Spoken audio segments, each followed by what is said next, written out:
This will be the plague with which the Lord shall strike all men.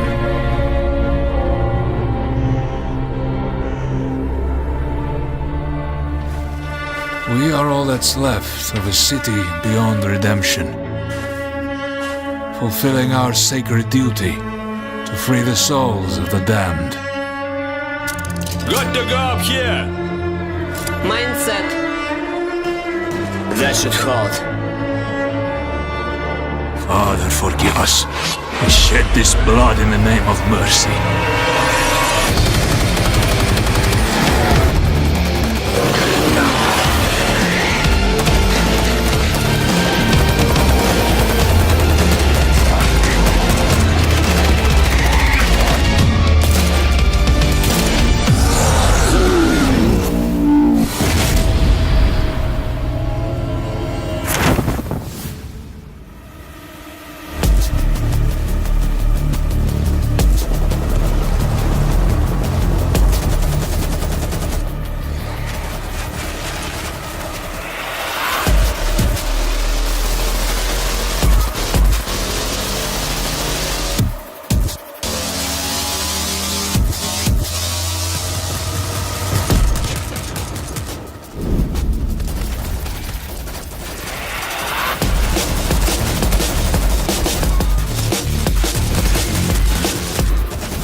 Weapons can we expect to be using in this game? We have really gone for it with the weapons. There's a huge number. You've got 3 classes of weapons. You've got your primary, your secondary, and your heavy. Primary weapons, we've got something for everybody. We've got assault rifles, we've got shotguns, we've got sawn-off shotguns, we've got crossbows with exploding tips, no less. And we've got SMGs, a variety of different of those weapons. Secondaries, we've got silenced pistols, sawn-off double-barrel shotguns. And then heavy, we've got rapid-fire combat shotguns, RPGs, heavy machine guns. We've gone for as much as we possibly can. You actually, like, with your cadence, your speech pattern, and your accent, you sound like you could be like a nefarious, like, weapons dealer. Like, you like opened the trunk and you were just listing off all the stuff you have for sale and stuff. Yeah. Nice work. Have you seen that scene in Taxi Driver where he goes to buy a gun? He's like, "It's a very nice gun. I got this gun here. I got this." That's me now. Nice. All right. Yeah. I'll be Travis Bick. Okay. That's scary, but yeah. Okay. Let's do it. All right. So the hordes of zombies in this game, I think it's very, very unique because, like in the movie, they're going to just be constantly running over each other, and that means that they could be piling on top of each other and then running over the pile. So you know they'd be able to maybe possibly reach you on the second floor, where you think you're perfectly safe. Oh yeah. So I think that's a really interesting thing to bring to this genre, especially. I mean, we're pretty much getting used to fast zombies. You can see right there, they're actually pyramiding up now. Oh my God. And climbing the walls. To me, that is terrifying. If I was playing this game, I don't know. Well, it's great because the guys have put such an enormous amount of work into the physics system that governs those zombies and how they move. And so you're never safe anywhere. There's nowhere to hide. They will climb the walls, they'll climb over buildings. And actually, when we were designing the zombies, we put a lot of thought into the psychology of the zombie. Because, of course, they have no fear. They're not like another enemy where you can break their morale. They're not afraid of their own, they're not afraid of injuring themselves. So if they see you, they will throw themselves from the rooftops. They will climb through burning cars. They'll do anything to get to you and they won't stop. No, that's one of the awesome things that we were talking about before we got on stage here was the zombie AI and how they work and stuff like that. And I've always liked the idea better of an intelligent or a more like a hunter zombie. Also, can we call them Zeeks? We can call them Zeeks. By the way, zombies are sometimes called Zeeks in this game and in the books and the movies and stuff. So let's call them Zeeks from now on. You heard it here. Anyway, no, I love that the idea of hunting. Like they're trying to eat you for food or trying to procreate, which are like the two basis instincts of any living thing. There's no zombie procreation in our game, I'm afraid to say. Oh, really? Yeah, I'm afraid there's. Oh, that's what I meant. I didn't mean like making love. Okay. I meant like biting and turning. Transmission. Okay. That's what I meant. Okay, right. I see. Okay. Get your mind out of the gutter, man. Come on. Like, what can I do? Yeah. Oh my goodness. No, do they? Because it looks like they flow like a ant hive. Yes. Or ant hive. Ant colony. Yeah, there you go. an ant colony, yeah. An ant hive, whatever. Yeah, sure. Let's make some metaphors. Sure. But yeah, it looks like they like work like Yes, that. Like they do. like they swarm. They're not just 500 kind of independent individuals. They respond as a swarm, and so they will move and flow, not just with. I mean, when they see you, they'll move towards you the best way they can. But if there's a wall in the way, they'll pyramid up and try and get over the top of each other and over the edge. But also, a lot of them, if you shoot them and they collapse in front of you, the ones behind will just trample over the top of them. Just to get to you. Exactly, just to get to you. And I can tell you, when you're standing there and the only thing you've got is you've run out of primary ammo and you've just got your silenced pistol and you've got 300 zombies coming towards you, it's pretty damn scary. Yeah.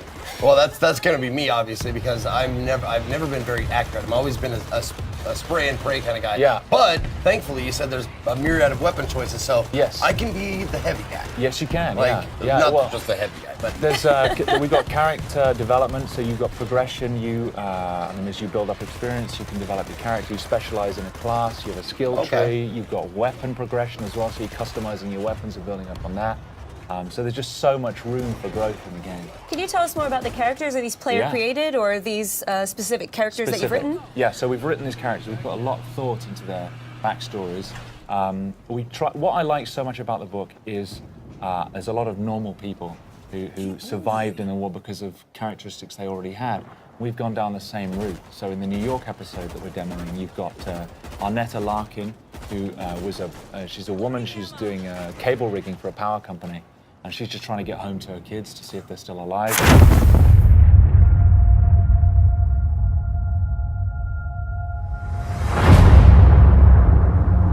It's been 15 years since the fall. The city is a corpse, and we are the worms. We burrow in it, fighting for every useful piece of land to preserve ourselves from the terrors of the night and the horrors of the day. I know not who can hear my voice. I shall therefore speak a word unto hear. Anyone who dares to steal food will be hanged, and their bodies will be exposed. Every day we rise from dust to choose between bad and worse.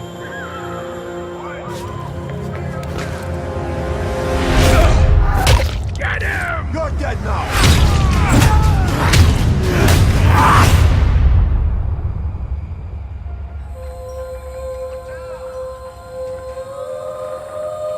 And these choices we take to survive will create the world to come.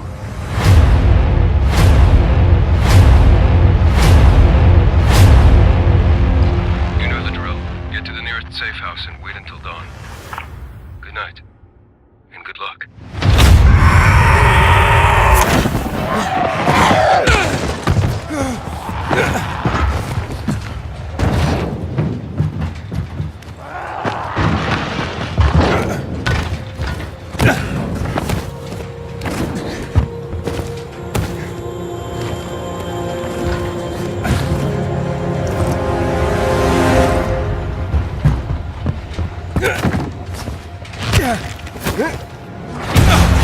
Dying Light 2 features a functioning ecosystem that reacts on multiple levels to the things you do and the choices you make. In the example we're about to show you, our protagonist undertakes a mission for the Peacekeepers, one of the many factions active in the city. They want you to negotiate with two survivors who are controlling and hoarding a water supply. Are you going to insult us with another final offer? Let's say you choose to carry out the Peacekeepers' orders, one way or another. Stay back! After this, you'll start seeing a significant change in the city, as access to the water supply has allowed the Peacekeepers to bring stability and develop the area. There's even running water for the people at street level. Running water? and that raises their morale and allows you to replenish your energy on the go. But there's a cost to this. I know not who can hear my voice. The PKs have a rigid approach to law and order. Anyone who dares to... So while the streets may be safer, it's only safe for those who side with them. So if you get on their bad side... Now let's return to that moment of choice. And instead of killing them, you choose to team up with this group to supply water in the black market. As you will see, this creates a very different set of consequences for the city. With water being a precious currency, it brings you access to new resources and trade. But this in turn attracts the worst type of people to the area. And this is just a single decision, one out of hundreds you'll have to make. But it allows you to carve out your own world, your own city from the apocalypse. Each player's game experience will be unique. And by the way, this is just what happens in the day. At night, well, things tend to get a lot darker.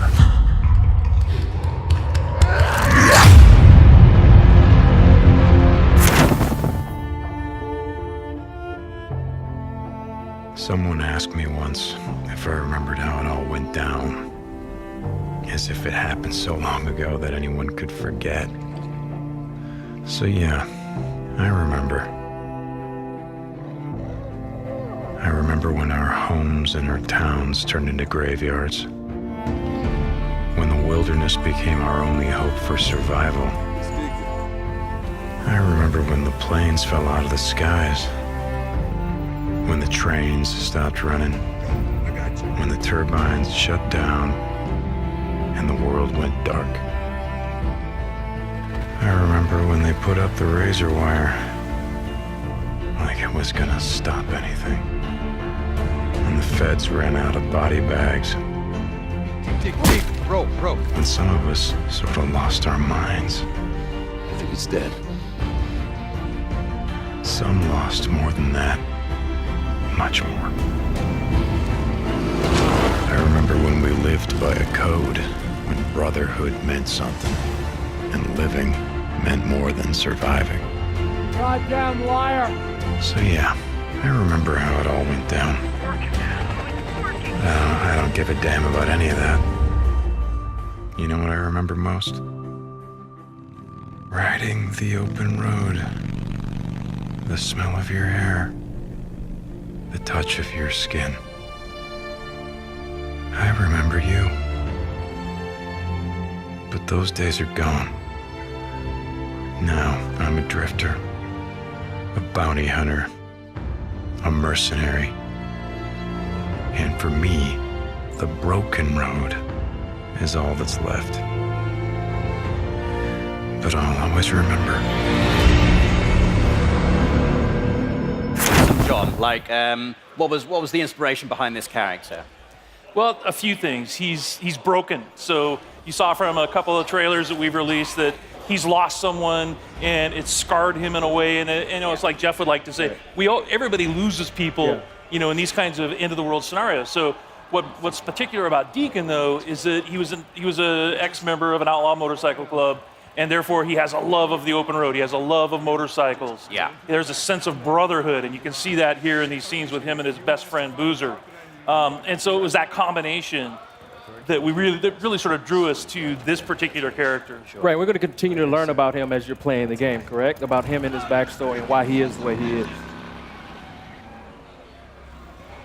I mean, the bike is very important, right, as well? Yeah, we almost consider the bike to be another character. Yeah. Because you only get one, and you're constantly upgrading it. You're constantly trying to repair it. You need to keep it refueled, and if you lose it, you got to go find it, and you can't whistle for a new one. So you can't whistle, right, like a horse. Yeah, the refueling mechanic is a huge game design choice. I really, really like that. Can you talk more about how important it's going to be able to find fuel? Sorry. So the refueling mechanic, and actually, you have to find gas to keep your bike going. It's a mechanic we haven't really seen done to this extent before. Can you talk more about that and how it changes the gameplay? Well, like in this demo, one of the things that Jeff's taking the run and gun approach. So we like to call it sandbox combat. So basically what you can do is you can run and gun, you can stealth your way through, and your goal here is to get and find a bike part, right? So you're here actually for kind of a trivial reason. You've risked your friend's life to come and get a part for your bike. And so that shows a little bit about Deacon's character. But then as you watch Jeff play through this wide linear sequence, he can play it 100 different ways. And if you watch other people play, you'll see that, okay, they didn't take this route. They didn't stop and check the trunk of this police car. And those are kind of like our treasure chests throughout the world. So you're always on the lookout for those because that's how you're going to find ammo and health kits.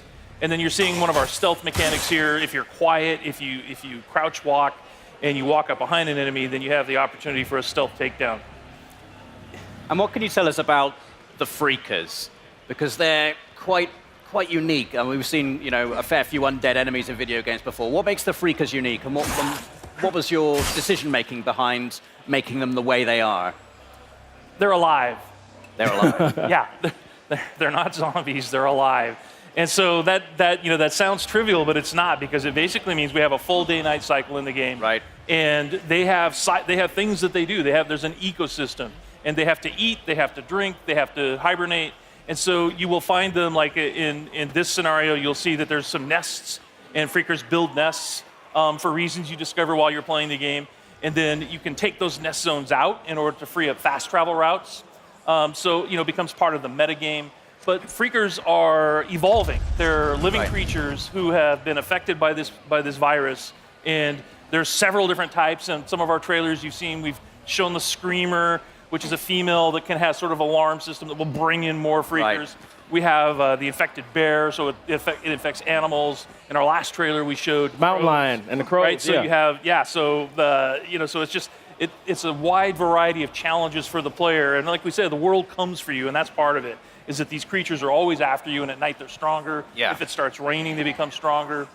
But I've seen in previous trailers Deacon actually utilizing the Freakers as a weapon against his enemy as well. So you can actually use them to your advantage as well as the environment itself. Yeah, absolutely. We call it the Freakosystem. So in this scenario, there's not a lot of chance for that, but if he were fighting Marauders or Rippers, then he could find a nearby swarm. It's an open world, so you can just explore. You can find other tools like a swarm or a Freaker bear, and you could bring them into an enemy camp and watch the sort of mayhem that happens. I guess you've got to be careful, though. You don't get kind of sucked into it. Yeah.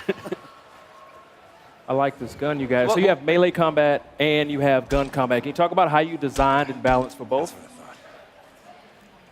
It's like so many different scenarios require the player to determine how they want to play it, right? So that's why we have like this full set of stealth mechanics. We have a full set of weapons that you can upgrade, and in order to do that, you have to go to the human encampment. So there's survivor encampments in the world, the only places in the world where it's safe. And you have to do jobs and missions with them in order to earn trust. And then once you earn trust, the merchants there will sell you them. Ah, I like that. And then it's like, and if you want to upgrade your shotgun, or you want to buy a silencer for it, then you have to have enough trust at that encampment in order to do that. Boozer, you there? I found the part. I'm heading Got the bike part.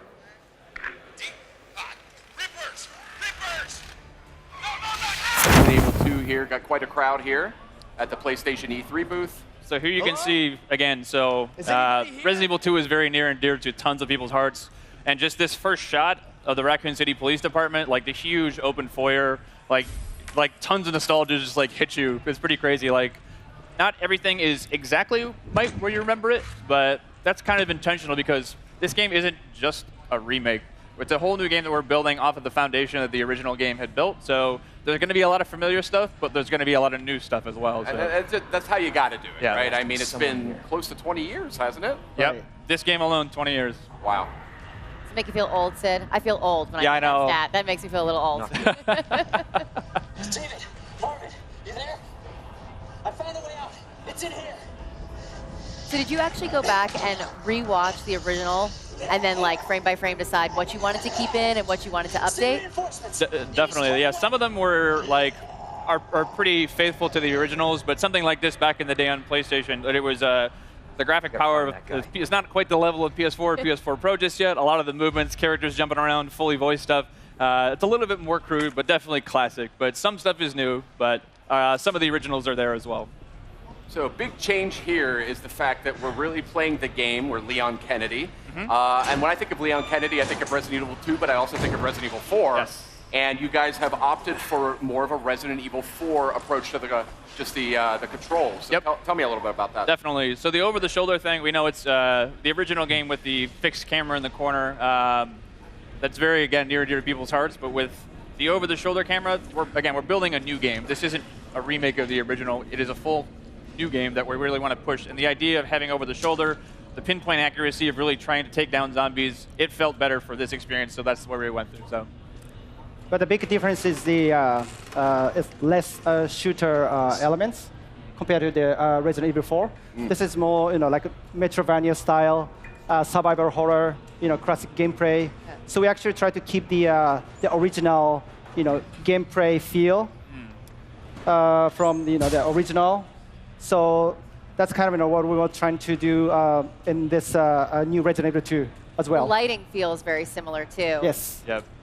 Yeah, definitely one other thing is so to make it people always see the over-the-shoulder first person, think of just you're going to be running up the walls and doing backflips and things like that. It is definitely not like that at all. The zombies in this game are tough, and not just if you see one or two or three, I got to look out. If you see one in a hallway and you can't get by him, you have to you fear for your life type thing because you're probably going to die. So you really got to be careful with your ammo. And to confirm, these are zombies a la Resident Evil 2, not Las Plagas. So these are your T-virus zombies. Right. Just had to settle that one. So Leon here is trying to save one of the fellow RPD officers. It's not looking good, unfortunately. So. Oh, that didn't go very well. Now, we know there's going to be some familiar faces in this as well, and some characters that we've seen in other games. We saw that in the showcase asset just last night. But tell me a little bit about the approach to that.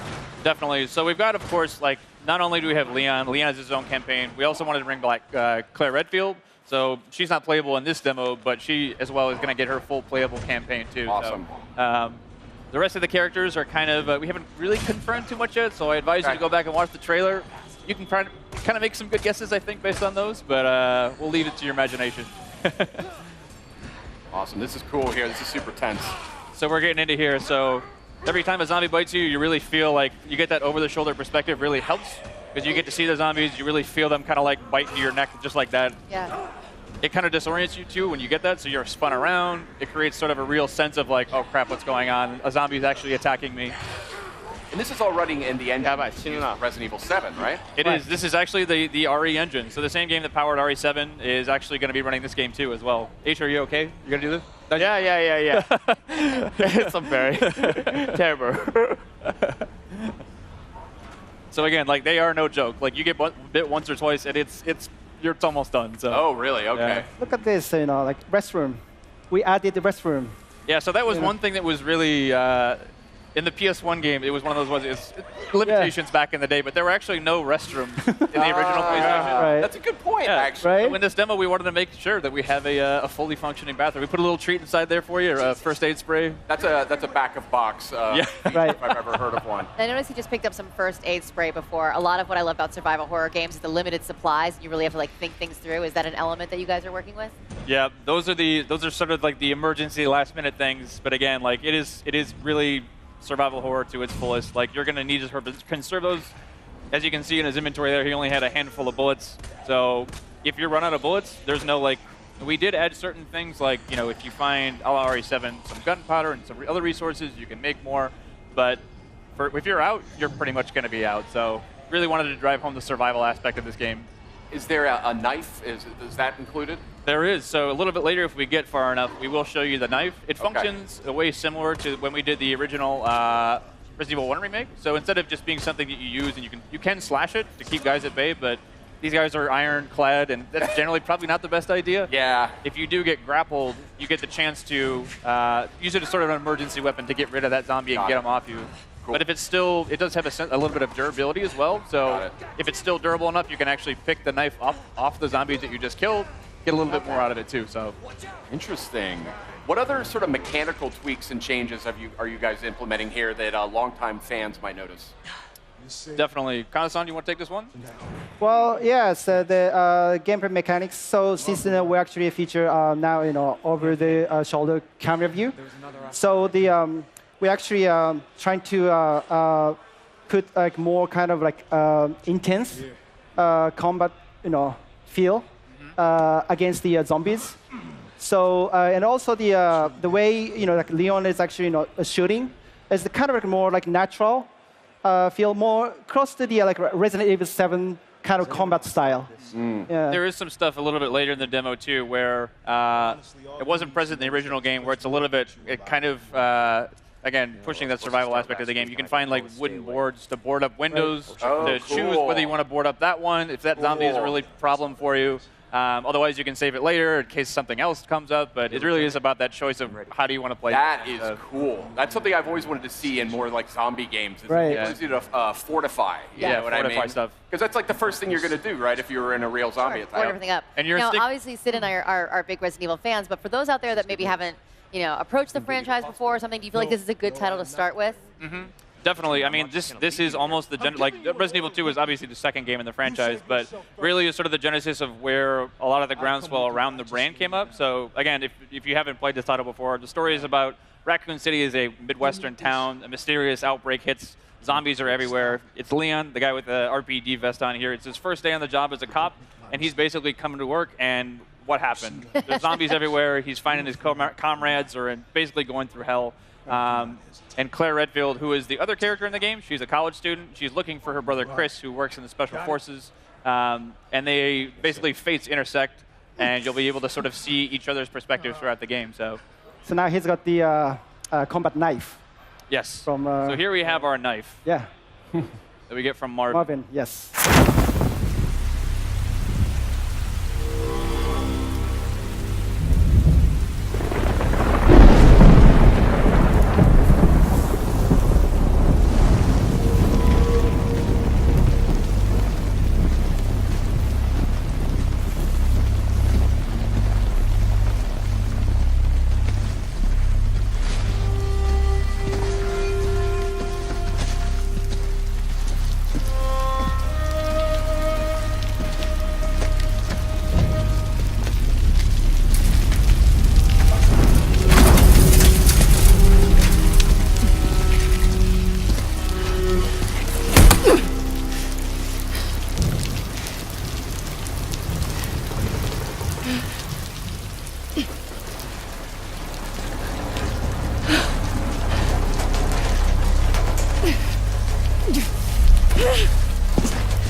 They are nested with sin. Free them, that they may know my...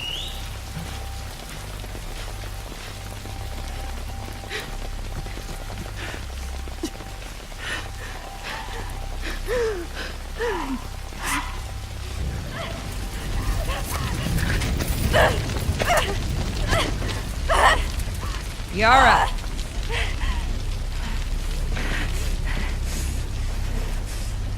Where is the other apostate? Clip her wings.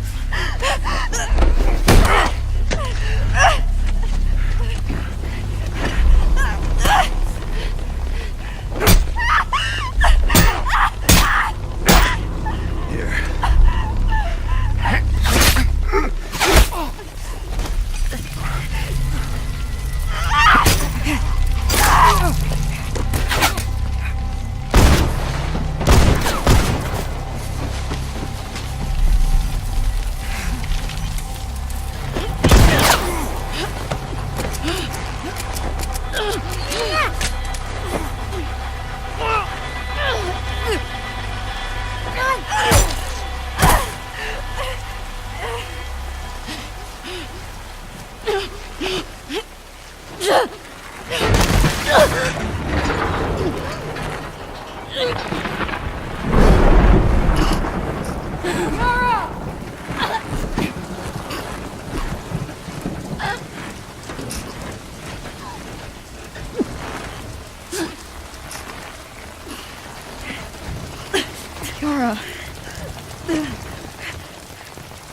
Demons are coming. Cut her down. She's one of them. Lev.